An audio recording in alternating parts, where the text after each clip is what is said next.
നമസ്കാരം. Challenger ആപ്പിന്റെ YouTube ചാനലിലേക്ക് എല്ലാവർക്കും സ്വാഗതം. ഈ മാസം 11-ാം തീയതി നടന്ന ഡിഗ്രി പ്രിലിംസിന്റെ ഒന്നാം ഘട്ട പരീക്ഷയുടെ ചോദ്യപേപ്പർ എല്ലാവരും കണ്ടിട്ടുണ്ടാവും. ആ പരീക്ഷ എഴുതിയ ഉദ്യോഗാർത്ഥികൾക്ക് അറിയാം പരീക്ഷ എങ്ങനെ ഉണ്ടായിരുന്നു എന്നുള്ളത്. അതിനുശേഷം ആ ചോദ്യപേപ്പർ പ്രാക്ടീസ് ചെയ്താൽ നമുക്കും ഏറെക്കൊരു ഐഡിയ കിട്ടിക്കാണാം എങ്ങനെ ഉണ്ടായിരുന്നു പരീക്ഷ എന്നുള്ളത്. അപ്പോൾ ഈ പരീക്ഷയ്ക്ക് ശേഷം രണ്ടാം ഘട്ട പരീക്ഷ മെയ് 25-ാം തീയതി, മൂന്നാം ഘട്ട പരീക്ഷ ജൂൺ 15-ാം തീയതി എഴുതാൻ പോകുന്ന ഉദ്യോഗാർത്ഥികൾ ഈ പരീക്ഷയിൽ നിന്ന് പാഠം ഉൾക്കൊണ്ട് തീർച്ചയായിട്ടും നിങ്ങൾ പരീക്ഷ എഴുതുന്ന സമയത്ത് ശ്രദ്ധിക്കേണ്ട കുറച്ച് കാര്യങ്ങളുണ്ട്. നിങ്ങൾ ഫോളോ ചെയ്യേണ്ട ഒരു എക്സാം സ്ട്രാറ്റജി ഉണ്ട്. അതാണ് നമ്മൾ ഇന്ന് നോക്കാൻ പോകുന്നത്.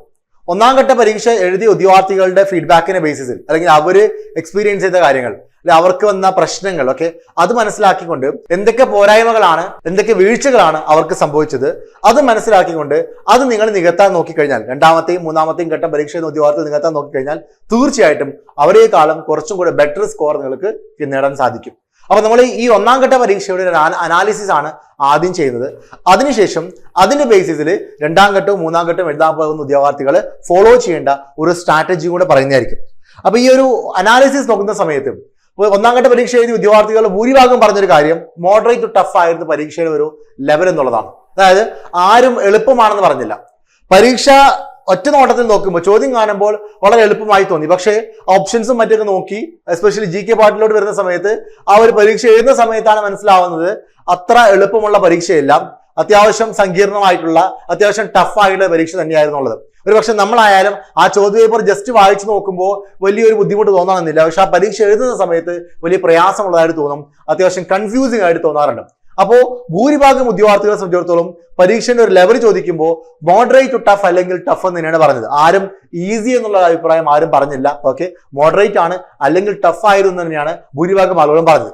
ഇനി ഈ പരീക്ഷയിൽ ഭൂരിഭാഗം ഉദ്യോഗാർത്ഥികളും പറഞ്ഞ മറ്റൊരു ഫീഡ്ബാക്ക് എന്ന് പറയുന്നത് ടൈം മാനേജ്മെന്റ് ആണ്. സമയം ഒട്ടും കിട്ടിയില്ല എന്നുള്ളതാണ്. എന്തുകൊണ്ട് സമയം കിട്ടിയില്ല എന്നുള്ളത് ഞാൻ സ്ട്രാറ്റജി പറയുന്ന സമയത്ത് പറയാം. ഓക്കെ, എല്ലാവരും ആ ഒരു ഓർഡറിൽ പരീക്ഷയുടെ ആ ഒരു ക്വസ്റ്റ്യൻ പേപ്പറിന്റെ അതേ ഓർഡറിൽ തന്നെയാണ് ചെയ്യാൻ ശ്രമിച്ചത്. അപ്പോൾ അവസാനം എത്തിയപ്പോഴേക്കും അവസാനത്തെ മാക്സിമം ഇംഗ്ലീഷിലൊന്നും സമയം കിട്ടിയില്ല. പല ആളുകൾക്കും അറിയുന്നത് പോലും എഴുതാൻ പറ്റാത്ത സാഹചര്യം വന്നു. അപ്പോൾ സമയം വലിയൊരു പ്രശ്നമായിരുന്നു. ഈ സമയം വലിയൊരു പ്രശ്നമാകാനുള്ള പ്രധാനപ്പെട്ട കാരണം മൂന്നാമത് പറഞ്ഞ പോയിന്റാണ്. എന്താണ്? GK ക്വസ്റ്റ്യൻസ് തന്നെയായിരുന്നു. അതായത് പൊതുവിജ്ഞാനം എന്ന് പറയുന്ന ഭാഗം 50 മാർക്ക് വെയിറ്റേജ് ഉള്ള ഈ പൊതുവിജ്ഞാനം എന്ന് പറയുന്ന ഭാഗത്തെ ചോദ്യങ്ങൾ കണ്ടാൽ എളുപ്പമുള്ളതായിട്ട് തോന്നും, പക്ഷെ അത്യാവശ്യം ലെങ്തി ആയിരുന്നു, വലിയ ചോദ്യങ്ങളായിരുന്നു. മാത്രമല്ല തീർത്തും കൺഫ്യൂസിംഗ് ആയിട്ടുള്ള, സംശയം ഉണ്ടാക്കുന്ന, അല്ലെങ്കിൽ ഒറ്റ വായനയിൽ ഉത്തരം കിട്ടാത്ത ചോദ്യങ്ങൾ തന്നെയായിരുന്നു GK ഭാഗത്തെ ചോദ്യങ്ങൾ.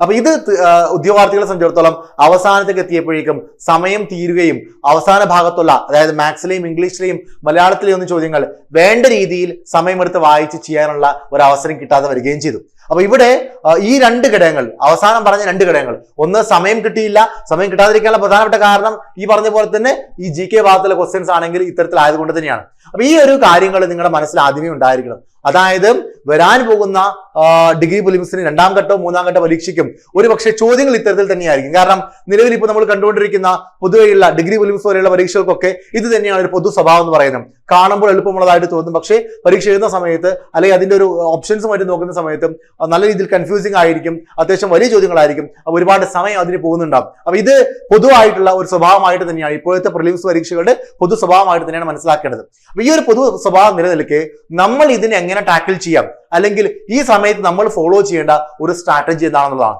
നമുക്ക് എല്ലാവർക്കും അറിയാം, ഒരു 10ാം തരം പരീക്ഷയെ പോലെ എല്ലാ ഡിഗ്രി ലെവൽ പരീക്ഷയുടെ കട്ട് ഓഫ് എന്ന് പറയുന്നു 90 മാർക്കും അല്ലെങ്കിൽ 80 മാർക്ക് 85 മാർക്കൊന്നും ആരും പ്രതീക്ഷിക്കുന്നില്ല. ഓക്കെ, കഴിഞ്ഞ വർഷങ്ങളിലെ പരീക്ഷകളുടെ കട്ട് ഓഫ്, പ്രിലിംസിന്റെ കട്ട് ഓഫ് നിങ്ങൾ എടുത്തു നോക്കിയാൽ മതി. സബ് ഇൻസ്പെക്ടർ പോലത്തെ പരീക്ഷ ആണെങ്കിൽ കമ്പാരിറ്റീവ്ലി കുറവാണ്.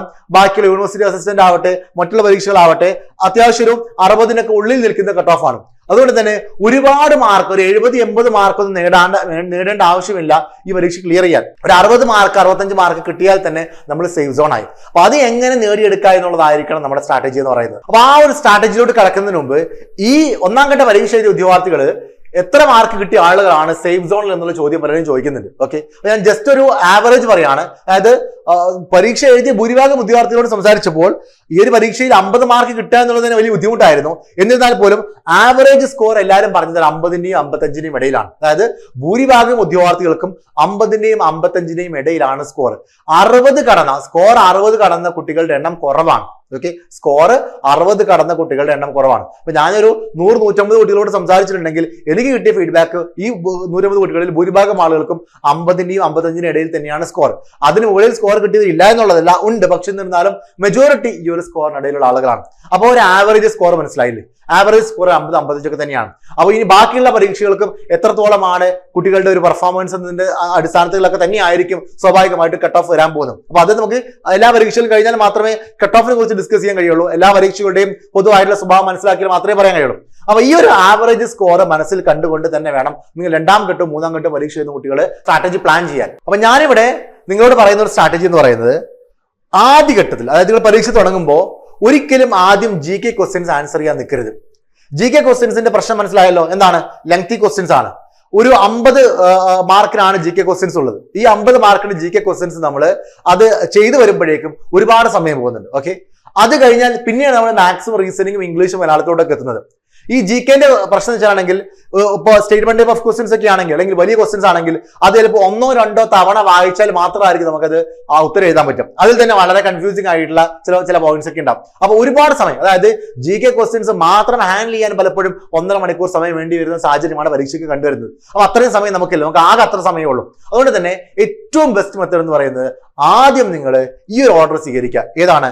മാത്സും റീസണിങ്ങും ഇംഗ്ലീഷും മലയാളവും ചെയ്യാം.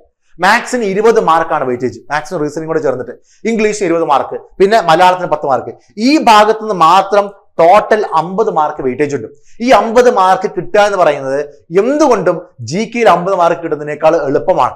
ഓക്കെ, GKയിൽ നമുക്ക് എങ്ങനെ പോയാലും ഒരു സംശയമില്ല, എങ്ങനെ പോയാലും ഒരു 20 മാർക്ക് എല്ലാവർക്കും സ്കോർ ചെയ്യാൻ കഴിയും. അതിൽ സംശയമില്ലല്ലോ. എല്ലാവർക്കും 20-25 മാർക്ക് എങ്ങനെയാലും സ്കോർ ചെയ്യാൻ പറ്റും. ഓക്കെ, അപ്പൊ നിങ്ങൾക്ക് ആ 20-25 മാർക്ക് സ്കോർ ചെയ്യാൻ വേണ്ടിയിട്ട് നിങ്ങൾ GK മുഴുവൻ വായിച്ചിരിക്കുമ്പോഴേക്കും നിങ്ങളുടെ സമയം മുഴുവൻ പോവുകയും ചെയ്യും. എന്നാൽ ഷുവർ ആയിട്ട് മാർക്ക് നിങ്ങൾക്ക് പ്രതീക്ഷിക്കാവുന്ന ഈ ഒരു മേഖലയിലൂടെ നിങ്ങൾക്ക് എത്തിപ്പെടാൻ പറ്റുകയില്ല. അറിയുന്ന ചോദ്യങ്ങളാണെങ്കിൽ പോലും നിങ്ങൾക്ക് സമയം കിട്ടാത്തത് കാരണം നിങ്ങൾക്ക് എഴുതാൻ പറ്റില്ല. അതുകൊണ്ട് ഏറ്റവും ബെസ്റ്റ് മെത്തേഡ് എന്ന് പറയുന്നത് ഇങ്ങനെ തിരിച്ചു ചെയ്യുന്നതാണ്. ആദ്യം മാത്സും റീസണിങ്ങും ഇംഗ്ലീഷും മലയാളം പൂർത്തിയാക്കാം. അപ്പൊ അത് 50 ക്വസ്റ്റ്യൻസ് ആണല്ലോ. ആ 50 ക്വസ്റ്റ്യൻസിൽ നിങ്ങൾക്ക് ഷുവർ ആയിട്ടുള്ളത് ചെയ്ത് തീർക്കാം. അപ്പോൾ അവിടെ തന്നെ അത്യാവശ്യം മാർക്ക് വരും. പിന്നെ GKയിലോട്ട് കടക്കുക. GKയിൽ അറിയുന്നത് മാത്രം ചെയ്ത് പോവാം. 2ാം ഘട്ടത്തിൽ GK ചെയ്യുന്ന സമയത്ത് അറിയുന്നത് മാത്രം ചെയ്തു പോകുമ്പോഴേക്കും നമുക്ക് അത്യാവശ്യം നേരത്തെ പറഞ്ഞ പോലെ ഒരു 50-ന്റെയും 60-ന്റെയും ഇടയിൽ ഓക്കെ സ്കോർ നേടാൻ പറ്റുന്ന രീതിയിൽ തന്നെ നമ്മുടെ പരീക്ഷ ആയിട്ടുണ്ടാവും. അപ്പോൾ ഈ ഒരു സ്ട്രാറ്റജി എല്ലാവരും ഫോളോ ചെയ്യാൻ വേണ്ടി ശ്രമിക്കുക. ഓക്കെ, 1ാം ഘട്ട പരീക്ഷ എഴുതിയ ഉദ്യോഗാർത്ഥികളുടെ ഫീഡ്ബാക്കിന്റെ അടിസ്ഥാനത്തിലാണ് ഞാനിത് പറഞ്ഞത്. ഞാൻ നേരത്തെ പറഞ്ഞില്ലേ 150 കുട്ടികളോട് ഞാൻ സംസാരിച്ചു. ഈ കുട്ടികളിൽ ഈ ഒരു സ്ട്രാറ്റജി ഫോളോ ചെയ്ത ആളുകളുണ്ട്. അതായത് ആദ്യം ഇംഗ്ലീഷും മാത്സും മലയാളം എഴുതിയ കുട്ടികളുണ്ട്. അവരെ സംബന്ധിച്ചിടത്തോളം ടൈം വലിയ പ്രശ്നമായിരുന്നില്ല. അവരിൽ 60ഉം 65 മാർക്ക് നേടിയ കുട്ടികളുണ്ട്. മനസ്സിലായില്ലേ? അപ്പൊ അവർക്ക് അങ്ങനെ എത്താൻ പറ്റിയത് അവരുടെ ഒരു സ്ട്രെങ്ത് എന്ന് പറയുന്നത് ഈ മാത്സും ഇംഗ്ലീഷും മലയാളം ഒക്കെ തന്നെയായിരുന്നു. അപ്പൊ അതിലവരെന്ത് ചെയ്തു? ആദ്യം തന്നെ അത് ചെയ്ത് മാക്സിമം സ്കോർ അവിടെ നിന്ന് ഉറപ്പാക്കി. രണ്ടാമതാണ് അവർ GKയോട് കടന്നത്. GK ഉറപ്പായിട്ട് കൺഫ്യൂസിംഗ് ആയിരിക്കും, സമയം എടുക്കുന്ന എല്ലാവർക്കും അറിയാം. പിന്നെ GKയോട് കടന്നപ്പോൾ ബാക്കി എത്ര സമയമുണ്ടോ അത്ര സമയം കൊണ്ട് മാക്സിമം ചെയ്യാൻ പറ്റുന്ന അറിയുന്ന ചോദ്യങ്ങൾ മാത്രം ചെയ്തു. എന്നിട്ടും 60-65 മാർക്ക് അവർക്കുണ്ട്.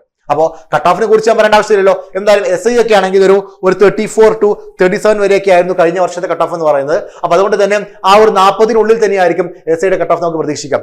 LSD ആകുമ്പോൾ LSD സെക്രട്ടറി ആകുമ്പോൾ സ്വാഭാവികമായിട്ട് കട്ട് ഓഫ് കുറച്ച് ഉയരാനുള്ള സാധ്യതയുണ്ട്. 50-ന് മേലേക്ക് പോകാനും ഒരുപക്ഷെ 60 ആവാനും ഒക്കെ സാധ്യതയുണ്ട്. അതൊക്കെ 2 ഘട്ട പരീക്ഷയോടെ കഴിഞ്ഞാൽ അറിയാൻ പറ്റുള്ളൂ. എന്തായാലും LSD സെക്രട്ടറിക്ക് അത്യാവശ്യം നല്ല കട്ട് ഓഫ് ഉണ്ടാവും. SIക്ക് ആണെങ്കിൽ കമ്പാരിറ്റീവ്ലി കുറവായിരിക്കും. അപ്പൊ നിങ്ങൾ അപ്ലൈ ചെയ്ത പരീക്ഷകൾക്ക് അനുസരിച്ചിട്ട് വേണം നിങ്ങളുടെ ഒരു സ്ട്രാറ്റജി എന്ന് പറയുന്നത്. LSD സെക്രട്ടറി നിങ്ങൾ പ്രതീക്ഷിക്കുന്നുണ്ടെങ്കിൽ അല്ലെങ്കിൽ നിങ്ങൾ ആഗ്രഹിക്കുന്നുണ്ടെങ്കിൽ തീർച്ചയായിട്ടും ഈ ഒരു സ്ട്രാറ്റജി ഫോളോ ചെയ്യുന്നതാണ് നല്ലത്. എങ്കിൽ മാത്രമേ നിങ്ങൾക്ക് ഒരു 60-65 സ്കോർ നിങ്ങൾക്ക് നേടിയെടുക്കാൻ സാധിക്കുള്ളൂ. 60-65 സ്കോർ നിങ്ങൾക്ക് ഉണ്ടെങ്കിൽ പിന്നെ നിങ്ങൾ ഒന്നും നോക്കണ്ട. 2ാം ഘട്ടം 3ാം ഘട്ട പരീക്ഷയൊന്നും വെയിറ്റ് ചെയ്യാൻ നിൽക്കണ്ട. നിങ്ങൾക്ക് പഠിച്ചു തുടങ്ങാം. തീർച്ചയായിട്ടും നിങ്ങൾ ലിസ്റ്റിൽ ഉണ്ടാവും. നവംബർ മാസത്തിലെ പരീക്ഷയ്ക്ക് നിങ്ങൾക്ക് തയ്യാറെടുത്ത് തുടങ്ങാം. അപ്പൊ 2ാം ഘട്ടം 3ാം ഘട്ട പരീക്ഷ എഴുതാൻ പോകുന്ന ഉദ്യോഗാർത്ഥികൾ ഈ ഒരു വീഡിയോ കണ്ട് ഇതിലെ കാര്യങ്ങൾ മനസ്സിലാക്കി നിങ്ങൾ അത് ഫോളോ ചെയ്യാൻ വേണ്ടി ശ്രമിക്കുക. എല്ലാവർക്കും നല്ലൊരു പരീക്ഷ ആശംസിക്കുന്നു. All the very best. Do well.